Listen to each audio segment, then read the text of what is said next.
அதாவது மக்களே இப்ப என்ன நியூஸ் ஓடிட்டு இருக்குன்னா, ரெண்டு நியூஸ் ஓடிட்டு இருக்கு. ரெண்டு சேனல்ல பாருங்க.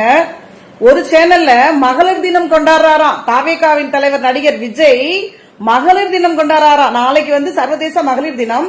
அதை முன்னிட்டு இன்னைக்கு நீலாங்கலையும் மகாபலிபுரத்திலே ஏதோ ஒரு இடத்துல மெட்ராஸ்ல மகளிர் தினம் கொண்டாடிட்டு இருக்காரு. உலக மகளிர் தினம்.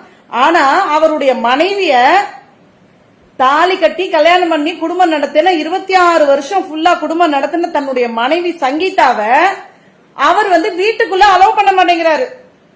அவங்க ரெண்டு பேரும் சேர்ந்து குடியிருந்தாங்க இல்லையா, குடுத்தனம் நடத்தினாங்க இல்லையா, வாழ்ந்தாங்க இல்லையா, 2 குழந்தைங்க பெத்தாங்க இல்லையா, அந்த நீலாங்கரை பங்களாக்குள்ள அவருடைய மனைவி சங்கீதாவ உள்ள விட மாட்டேங்கிறாரு.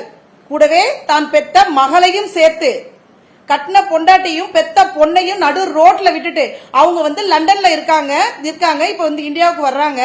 அவங்களுக்கு தங்குறதுக்கு வேற வீடே கிடையாது, தனிப்பட்ட வீடு எதுவுமே கிடையாது சங்கீதாவுக்கும் அவங்க குழந்தைங்களுக்கும் இந்த வீட்டை தவிர.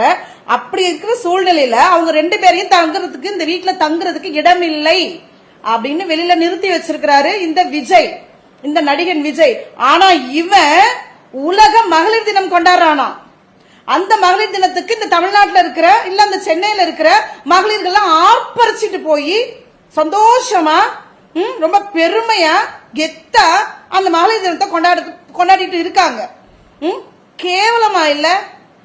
அவனுக்கு கேவலமா இல்ல, அவன் எல்லாத்தையும் உதுத்துட்டான் போல அந்த நடிகன். ஏன்னா சரியா இல்லனா இவ்வளோ ஒரு கட்சியின் தலைவன் ஆயிட்டு தன் பெண் மனைவி விவாகரத்து கேட்டு நோட்டீஸ் அனுப்பிச்சு அந்த கோர்ட் வரைக்கும் போய் பப்ளிக் மீடியா எல்லாம் நாரிட்டு அது கான்ட்ரவர்சி ஆயிட்டு இருக்கிற டைம்ல அந்த மனைவி சந்தேகப்படுகின்ற அந்த நடிகையே ஒரே கலருக்கு ட்ரெஸ் கோட்ல ஒரே ஃபங்க்ஷனுக்கு கை கோர்த்துட்டு கூட்டிட்டு வருவாப்லையா, அதனால வெக்கமான எதுவுமே கிடையாது போல அந்த ஆளுக்கு விஜய்க்கு. விட்டுறலாம். அங்க போய் கலந்துட்டு இருக்காங்கல்ல பெண்கள், மகளிர் தினத்துக்காக பெண்கள் போயிருக்காங்க இல்லையா, இந்த தமிழ்நாட்டை சேர்ந்த பெண்கள் வீர தமிழச்சிகள், அவங்களுக்கு கூட வெக்கமான ரோஷம் கொஞ்சம் கூட இல்ல.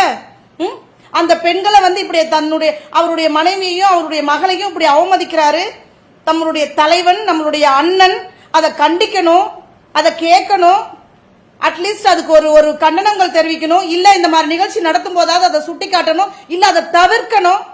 கொஞ்சம் கூட அறிவில்லாம போச்சு இந்த தமிழ்நாட்டு பெண்களுக்கு. கொஞ்சம் ஒரு சில பெண்களுக்கு, எல்லா பெண்களையும் சொல்லல, ஒரு சில பெண்களுக்கு நடத்துற இவனுக்கும் வெக்கமா இல்ல, அங்க போய் கலந்து அந்த மகளிர் தினத்தை நடத்துற விஜய்க்கும் வெக்கம் இல்ல, அதுல போய் கலந்துட்டு இருக்கிற இந்த பெண்களுக்கும் வெக்கம் இல்ல.